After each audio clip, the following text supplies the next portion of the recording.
Nous allons terminer cette émission avec un jeune rappeur natif de Kaolack, créateur du concept Actudose. Il vient ce soir nous présenter son nouveau clip intitulé Sañse. Nous recevons Bouticoulaye.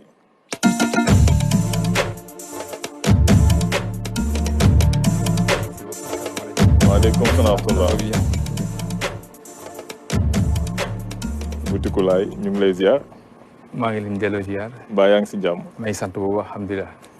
Donc yow gars yu bëri ñu ngi la gën a xam si defe naa Coupe d'Afrique bi passé la wala Coupe du Monde wala Coupe d'Afrique bi. Coupe d'Afrique bi waaye. Parce que da nga daan def ay genre clip yu ndaw yoo xam ne da nga daan dugg si vestiaire yi. Simuler wane un peu def benn simulation vestiaire yi ni muy demee ak joueurs yi. boole ko rap ak yooyu loolu si nga ko tàmbalee def wala concept loo xam ne jiitu na loolu. bon jiitu na loolu. def naa ko avant topp ko mois de Ramadan bi sax moo jiitu parce que def naa ko koor bi ay chroniques yu may def. ba Coupe d'Afrique bi ñëw ma mentionné ko mais Sénégalais yi ci Coupe d'Afrique bi lañ ma gën a découvrir quoi ci Coupe d'Afrique lañ ma gën a découvrir. donc voilà moi je suis un chroniqueur. boo xam ne damay reprendre actualité bi Coupe d'Afrique la woon. moo tax ma nekkoon ci affaire boobu. mais alhamdulilah ñu sant yàlla bu baax. ba pare toujours nañ la daan gis tamit comme turu Bouticoulaye bi dafa mel ne da nga am boutique boo xam ne fa ngay nekk da ngay gérer boutique dëggantaan. waaw moi je suis un vrai boutiquier. ma nekk si boutique boo xam ne sama yaay moo ko moom ma koy nuyu de passage waa de dundal. donc fa laa nekk ci boutique bi. mais nag si boutique bi concept boutique bi c'est juste pour montrer au Sénégalais que man sama liggéey kaay laa nekk di def sama passion. donc képp koo xam ne da ngay def aujourd'hui passion war nga mën a am sa métier bopp. dëgg la donc loolu man aussi background bi c'est pour montrer jeunesse bi que ne musique bi ngay def bu la teree am métier quoi. donc loolu moo indi concept Bouticoulaye bi. man aussi yow rap bi depuis kañ nga ko commencé di ko def lan moo la ci dugal vraiment. yàgg na depuis 2007 2008 parce que dama yàgg bëgg rap musique rap yàgg déglu en fait ñi nga xam ne ñoom ñoo fi nekk mais nag man li ma dimbale mooy les rappeurs sénégalais laa njëkk a déglu que rappeurs par exemple les américains te man li may def dama bëgg mu refléter wu sama culture moo tax en fait peut-être chaque jour ma wax ko li tax sénégalais li ñu may bàyyi xel mooy man li may def dafa saf ceebu jën parce que damay bëgg di wax loo xam ne dañ koy dégg quoi donc noonu la demee mais yàgg naa ci depuis en 2008 laa commencé def rap ba nekk ci benn groupe bu ñu woowee SL 100 degré muy man ak sama benn xarit ñu koy def groupe ba nga existé ba tey mais aussi dama am benn concept une émission qui se passe sur internet du nom de Bouticoulaye donc moi je m'appelle Laye mais Bouticoulaye bi c'est une émission mais aussi moo gën a am ampleur ba mu Sénégalais yi tuddee mu Bouticoulaye parce que bu ñu lay wër foo ne fépp Bouticoulaye la ñuy def à la fin ñu officialisé Bouticoulaye mais am na tamit ay genre comme nee nga chroniqueur nga tamit ay reportage yoo xam ne da nga koy def si biir rap bi ba tuddee ko reportage muy concept bu intéressant xam naa dañuy xool un peu balaa ñu ñëw après si beneen clip bi nga xam ne moom nga génne dañuy xool un peu concept reportage avec Khady dès que c'est prêt. Welcome Bouticoulaye.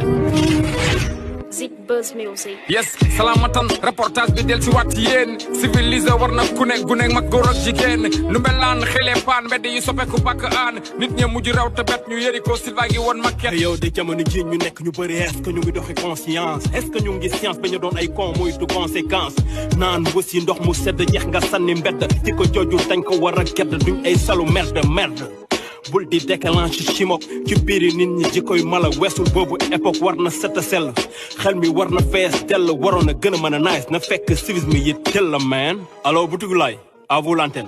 yes salte bi yaa koy tuur te ba ko rombe danga koy fente ana luy njëriñu xel ci nit te set yemul ci sangoog sañse réew mu jumaa fuula ñi naan mbedd mbuur la tuur fi xet ku bon di ŋàññi nguur ñu seet ji esprit ay cakaay si réew maa tey sànni paquet kapot bidon mel ni civisme lañ yàpp si véhicule yu amul guidon bus bi xat na gal bi waa ji sës ka daanu tuuru beneen waa ji saw daf ko mu taxaw génnee taalal kuuru xam nga li si topp fii mooy Sénégal njaay naan café sànni sa kopp fii mooy Sénégal njaay set sa gaal la lekk sànni si biti gisuma si seetal ku ne bu jàppee mbeddum buur la koñ bi ku koy seetal yara diku ci domaine bu ne ñàkk kersaay mag a gune fu ne la waay toog di saaga ñii di dox ci tali bi xulle kilifa gune dinañ la laaj naka nga yare woon say doom ñu dem garru ceer ba xool sama faal moom mi nga fa woon di ko reewande rek wala suñu town dafa tarfis xolli gerte sànni xolli mangoog banaan nit ñi tarxis dugg duus génn sa morom dugg fekk fépp taq gare routière bu yaatu mbalit tax ba fépp xat ndox mu taase buntu resto weñ yi ñëw ñu ne si risque ñi war a defar di yàq nga gis ne réew mi daa ci risque setum dëkk nag si garage la war a njëkkee tamit dama xam ne tilim xasaw xunn mun na indi panique sénégalais bari ci kër setu ganaar day yëg ci tata xolli banaan sànni ci trottoir da ngay kaas mu ne maat tey forkote ne muut sëgal def ko ngir sa réew donte sa xol du ci xor muut yes butigu laay la woon yaa ngi woon ci reportage bi ñaan yàlla set sax ci réew mi ba ñu tourner page bi. Je peux commencer? Wow. Je vais parler sur la microbe de la Kaolack. Kaolack, il y a des gens qui sont tellement fous. Ils mangent, ils lancent les choses dans les ordures, ils les lancent sur les coins. Ils ne connaissent pas des poubelles. Quand tu as fait ton ménage, il faut que tu les mets dans la poubelle. Ah, ça c'est il faut sensibiliser la personnel. Pour nous tous être propres. Quand il a des propres, notre vie il est mieux. Voilà, merci beaucoup. Style bi xam naa Ibrahima na si wax tuuti balaa ñu ñëw si beneen clip bi parce que booy xool li may xaw a fàttali tuuti peut-être mooy journal rappé bu xumaan moom laa doon gis ñoom ñuy def mais bon ñoom c'était plus un journal entier quoi genre style boobu quoi. c'est vrai parce que ñoom ñuy def journal rappé man dama bëgg di dox ci sensibilisation surtout Kaolack bi ñu dëkkee mu doon dëkk boo xam ne c'est pas en fait trop propre léegi ñun li ñuy def dafa doon maanaam facteur boo xam ne jeunesse bi koy déglu dañu bàyyi léegi il va falloir mu am ñoo xam ne dañuy jaar ci musique boobu pour mun leen conscientiser. donc man sama objectif c'était ça bi ma demee ba di ko def ci boutique bi je voyais par exemple d'autres rappeurs yoo xam ne en fait ñii ñoo bokk label bi ñu nekk muy Zik Buzz ñii nekkuñ ci label bi damay créer benn affaire que ne vraiment war nañ contribuer au développement de la région comme Kaolack lañ nekk. boobu avant may installé ici parce que léegi maa ngi à Kër Massar mooy sama base. léegi maa ngi Dakar Kër Massar mooy base bi. bon bàyyi ma ko mais en fait. je suis un artiste te il va falloir que voilà Kaolack laa ko xas la ba Dakar doo xam ma donc comme léegi maa ngi commencé di liggéey ak ay entreprises fii à Dakar. donc loolu moo tax ma déplacé wu ñëw installé wu fii quoi. loolu la mais nag c'était juste que pour ñuy sensibiliser suñu askan. que ni waroo naan café sànni ko parce que chaque jour da ngay dégg dëkk bi dafa salte dëkk bi dafa salte donc voilà am na ñoo xam ne dañ ci war a jàpp pour mu set mais aussi ñun nous sommes des artistes te dañuy déglu parce que jeunesse bi yëpp léegi rap la ñuy déglu léegi man passoire laa ko def foo xam ne damay jaar ci musique bi ba insérer message bi ci nopp doomu aadama yi moo tax ma sama mbokku naataango rappeurs yi ñu koy def tuddee ko reportage quoi. Monsieur Galaye ñu ngi lay nuyu. merci c'est un nouveau concept comme l'a dit Aline. pour rappeler le concept de l'information par le rap, mais aussi qui nous rappelle, moi ça me rappelle le dernier clip de Daradji avec Nongodi qui avait fait aussi, parce que ça sensibilise. Vous faites du rapportage, mais on peut dire aussi que vous faites du raptivisme. Dans un activisme écologique même, je dirais. Parce que, est-ce que vous sentez que le Sénégal, il faut que nous ayons ci mbirum écologie parce que c'est un véritable problème je pense. Vous venez de Kaolack mais soxlawul sax dem ba Kaolack fii Sénégal Dakar un peu partout. tey jii ñu ngi naan nit yi sol leen masque mais il y a des gens qui font pire da ngay gis ko sol masque dox ñaari mètres. tofli solaat masque. Maintenant que tu viens de mettre dans la nature quelque chose doo xam ne c'est 10 millions de fois beaucoup plus dangereux que boo di noonu sa masque. Il n'y a pas de sens. Il n'y a pas un seul jour où on croise comme des sol masque encore une fois de vivre comme ça. Et vous, comme tu l'as dit, voilà, chaque jour nous disons qu'on nous connaît ni tout va pas continuer. Il y a un problème. Et je pense qu'il y a une responsabilité parce que je n'ai pas. Et donc le message que vous pouvez passer, c'est aussi ce message de sensibilisation, sensibiliser sur l'insalubrité, mais sur d'autres sujets. Et c'est là où on peut saluer effectivement genre message et genre clipping. Parce que le rôle de l'artiste aussi, c'est cela. C'est pas ouais, pour nous dire café, forêt, ou aller dans le rap clash là, entre les etc. Mais pour faire passer un message. Est-ce que c'est comme ça que vous avez ce rôle, ce vie d'artiste, la nécessité de faire passer des messages? Surtout côté Bobo, parce que dans ma mission, parce que nous sommes dans une game comme hip-hop. Et aujourd'hui, en réalité, parce que si tu as un clash, tu ne sais tey ñi nga xam ne aujourd'hui ñoo nekk Sénégal ñu ci ëpp tur boo xoolee ci côté boobu la ñuy faayetee yenn site web yi di ko reprendre pour diw clash na diw man sama combat c'est de venir montrer en fait leeral bëtu jeunesse bi que ne leen y a trop de choses à dire ci tëgg bi ñu nekk t'as pas besoin par exemple de faire des clashs lu gën a yomb la parce que ça n'engage que l'artiste qui dit que ne mal dàq rap la mais en fait war nga mën a def loo xam ne bàyyi fi loo xam ne ëllëg boo fi jugee boo koy seetaan 15 ans après c'est-à-dire que doo rus protéger ses arrières bokk na ci loolu le rap nekkul saaga parce que le rap doit conscientiser man si Ruxu aujourd'hui maa ngi liggéey ak ay grandes entreprises yoo xam ne pour faire la publicité ci li may def c'est juste pour véhiculer message bi donc aussi loolu wan doomu aadama yi la wan xale yi ne leen le rap nekkul saaga du wax bu naqari du aussi clash mais nooy def ba mën a dimbali ki liy déglu. parce que même booy clash problème yi moo gën clash. moo clash en fait clash rap bi quoi il faut être un révolutionnaire quoi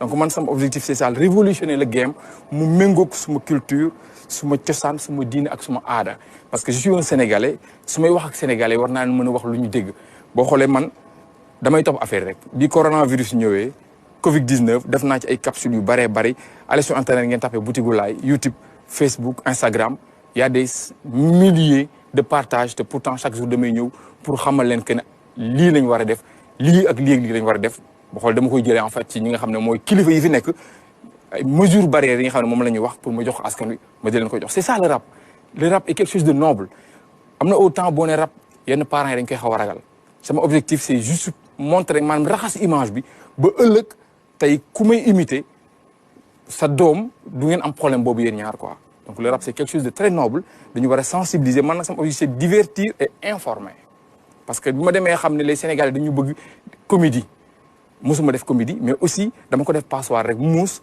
fexe ba nga jot ci message bi et je pense que maa ngi koy réussir parce que alhamdulilah ñu ngi sant. mais léegi yow genre style bi nga jël naka ngay produire par exemple en live nooy defee say performances est-ce que tu fais des lives comme tout le monde. ñëw voilà di def sa rap ou bien da nga am beneen style booy def wala mosuloo def spectacle. non damay def spectacle def naa ko du benn yoon du ñaari yoon. def naa ko benn yoon fii nii à Dakar parce que dañoo waroon def tournée nationale au Sénégal. le 14 jour Saint-Valentin def nañ benn bu mag Kër Massar ci métro Dimène. donc man je suis un artiste rappeur. d'abord maa ngi enregistré sama album incha allahu rabbi jàpp nañ dinañ ko am fekk décembre. mais je suis pas par exemple comme les musiciens yoo xam ne ñoom rap rek la ñuy def wala dañuy def ay morceaux rek man dama am une émission boo xam ne man maa créé en tant que rappeur muy Boutique Laye damay enregistrer samay morceaux di ko denc je fais des clips vidéo di ko denc mu doon loolu suma carrière artistique mais aussi j'ai une émission qui se passe sur internet disons de Boutique Laye day reprendre actualité bi mais su ma amul actualité à jour ma génn ay thèmes yoo xam ne dama koy jox askan wi bu ko defee Sénégal di ko partager boo nekkee sur scène da ngay indiwaat concept damay aller ñaari parce que bi ma ko mujjee def dañu am maanaam background sponsor yoo xam ne tey boo bëggee feeñ suñu concert background bi ci ginnaaw dañuy fay ñu jaay la placement de produit ñu jaay la ko ba pare nekk ci kanam di rap comme un vrai boutiquier donc ni ko gars yi di gisee nii ñun noonu lañ koy indee sur scène di def suñu ay morceaux di indaale en fait les mêmes temps chroniques yi quoi noonu lañ koy am na solo xam naa ne loolu moom laa la bëggoon laaj tamit par rapport ak peut-être agenda bi nga am ci sa kanam parce que comme léegi avec la crise on sait pas nu muy demee est-ce que vous avez repris la scène wala est-ce que am nga ay dates yu nekk sa kanam. waaw am na ay album bi ngay préparé. am na ay dates yu nekk suñu kanam parce que jàppoon nañ ay dates pour def tournée nationale mais feebar bi moo taxoon ñu arrêté ko. donc ñu ngi ciy doxaat pour xool naka la ñuy def ba indiwaat dates yooyu quoi. mais aussi may ñaax sama mbokk artistes surtout ci côté boobu parce que dama ci gis sama bopp te aujourd'hui peut-être am na artistes yoo xam ne ñu ngi daw ci fonds yi bi Covid amee parce que si ta bu amuloon métier mënuloo def lu croiser les bras. man Covid bi amee maa ngi doon def sama métier su ma xëyee. nekk ci boutique bi jaay. la musique aussi c'est un métier. c'est un métier je dis pas que am na ñoo xam ne c'est des professionnels ils en ont fait un métier. depuis au moins 30-40 ans c'est leur métier. c'est des producteurs de spectacles c'est des arrangeurs c'est des interprètes. musique dafa bari métier yi nekk ci biir am na ñoo xam ne loolu la ñuy dund. attention parce que c'est un métier. mais industrie musicale Sénégal doxul ba nga war a mën a tey jàpp ci musique bi kese. parce que gis nañ fi par exemple des musiciens. booy dem à l'étranger. waaw surtout voilà yaa ngi am ay prestations. voilà surtout ñooñu lay wax. voilà ñooñu mën a dund ci seen. c'est juste que parfois damay gis par exemple les jeunes. surtout côté bi ñu nekkee rap. da ngay gis benn xale boo xam ne day jékki-jékki looy def mun la rap da ngay jàng mun la bàyyi naa les études loolu ça marche pas doxul. te y a des rappeurs yoo xam ne nekk nañ fii am nañ tour mais kenn ëpp leen problème parce que industrie musique bi ci boobu moom moo doxul dox bi mu war a doxee. moo tax man c'est-à-dire que damay indi benn affaire je suis dans le métier rap mais aussi am naa beneen métier pour boo xamee tey par exemple bu fii doxul yàlla mën na dimbali fii dox c'est-à-dire que jamais gën a mën a taxaw ci côté boobu quoi parce que bu doon aujourd'hui industrie bi dox na ba musique bi ngay nekk mu fay la voilà professionnalisation voilà très bien parce que fekkee ne am nga yoon boo xam nga mën nga si gis sa bopp na mën nga si développer sa musique il faut se professionnaliser bu la leeree na mën nga créer benn studio pour produire beaucoup de jeunes affaire bi di générer ay ressources c'est mais effectivement li nga wax dëgg la soo yeewoo suba tel bàyyi jàng troisième wala tout et cetera sa parents yi wax la ngeen leen non non musique laay bëgg a def musique bi mën na bañ a dox effectivement donc jàpp si ñaari yoon yooyu moo gën a wóor comme ça ñu ngi dalaloon keroog kii maestro El Maestro mu doon wax waxu sañse challenge sañse yéen da ngeen jël sañse quoi si tabaski bi la xanaa moo tax ñëpp am inspiration sañse parce que yaa ngi génne clip boo xam ne tamit sañse la tudd c'est-à-dire que yàgg na sax son bi mu ko defee mais vidéo bi dañ ko indi ci tendance la parce que les Sénégalais aiment trop ça donc ñu bëgg sañse parce que là léegi tout le monde est sur Internet. Les Sénégalais seen message léegi dafay jàll sur les statuts WhatsApp Facebook Instagram. donc voilà boo bëggee def musique da ngay mën a adapté wu ci affaire yi ci boobu. c'est-à-dire que question de xel la sama musique la propre sama carrière ma ne non attends il va falloir ma def benn affaire boo xam ne Sénégalais ci boppam da ci gis boppam. aussi par exemple li muy bëgg Sénégal loolu la bëgg. tout le temps on est sur Internet pour dire que dama sañse man ak yow du ñu benn donc da ngay dugg ci ambition defal ko li mu bëgg. jox ko mu xam la ci nga. am promotion bu yaatu ba pare raccourci lay doon pour ñu mën a topp loolu ba accès en fait ci li nga xam ne moo ëpp solo ci li ngay def quoi loolu moo tax ñuy def sañse bi xam naa ne moom na ñuy tëjee émission bi ak sa clip bi mais di la remercier si li nga wuy si vraiment di la encourager di la souhaiter une bonne continuation di remercier Ibrahima qui nous accompagne chaque semaine vraiment très en verve aujourd'hui. Après la tabaski, on prend des forces alors qu'on devrait perdre des forces parce que... Ouais. Remercier également tous les techniciens de la RTS. Remercier tous les téléspectateurs qui nous regardent tous les dimanches soirs. À dimanche prochain, Inch'Allah. Khadi, sañse. Yes, aha, butigulay. Say ba ci solo. Zoom on the Yo, defati naa sama mënin. Sañse moom dama ko miin. Àdduna amul solo. Te nit kat fi lay solo. Non du ci yëre yi ci mana. Man dama dooj bari mana. Mana 21 kara. Di yóbbu seen furu fara. Bari feeling di ci ki gën a jàpp. Dama mën a solo te bari jàpp. Fu ma romb ka jàppa du ma yàpp. Dama bari classe neexuma dab. Sañse bi temps la du ci heure. Gis nga li ma def ci couleur. Li ma jam fis look ma. Buy may kenn du ne bëgguma. Solo dem kenn du kale. Sañse na kuy dem pale. Solo seeti sa papa. Sañse ba ci biir tata. Goto goto yàqul deru bay xam nga ni ndaanaan la. Cum man mën naa ci bii boor. te mën naa ci bee boor. moo fële da ngay xaar waaw kay cum. non dëgg neexul. dama sañse. xoolal xool ma. non dama sañse. non dëgg neexul. dama sañse. xoolal xool ma. bul soxor dama sañse. yes sañse rek dama ci dab. takk lu dóob di ci napp. mel ni bër bu ñu bati. dama réew ci statut yow. dama mën a solo kon wooye ma xale sañse. fu ma fële jaayu daa bu ñu ne ma xale sañse. fu ma sañse bu dox di romb. ene mi saf kaka. may doose di yey si ngom. seen xol yi def comme chicha. sañse moom ala acu la. neel ka at sa gémmiñ catu la. dafa loo tus jotu la. kenn du mën a lii jotu la. selfie mu koy toj. ba ko bañee sa xol lay toj. la fi coppati maccati paccati accati waccati waddee toj. goto goto yàqul deru bay xam nga ni ndaanaan la. cum man mën naa ci bii boor. te mën naa ci bee boor. moo fële da ngay xaar waaw kay cum. non dëgg neexul. dama sañse. xoolal xool ma. non dama sañse. non dëgg neexul. dama sañse. xoolal xool ma. bul soxor dama sañse. yo li ma sañse tey li fa mool. bi kenn du ko demee tool. como du ko sol odeur bi may xeeñ du ko tool. sañse gu dégg ba cëg. bu nangu ku la bett nga tëb. solo kat yi lay bigam. sañse ba paccal ka cëb. fekk fi talul xeex. sañsel ba sa xol feex. loo xamul xen lay jeex. soo ci tollee nay neex. bu ennemi yi bojo bojo. bul tontu ba sal jeex. dañu yàgg na cele koko. yow nga solo nekk à l'aise. kii ba solo ñu wax. ba solo wul ñu wax. nga solo te sa bopp tax. sañse ba ci biir pax. goto goto yàqul deru bay xam nga ni ndaanaan la. cum man mën naa ci bii boor. te mën naa ci bee boor. fu ma fële da ngay xaar waaw kay cum. non dëgg neexul. dama sañse. xoolal xool ma. non dama sañse. non dëgg neexul. dama dama sañse xoolal xool ma bul soxor dama sañse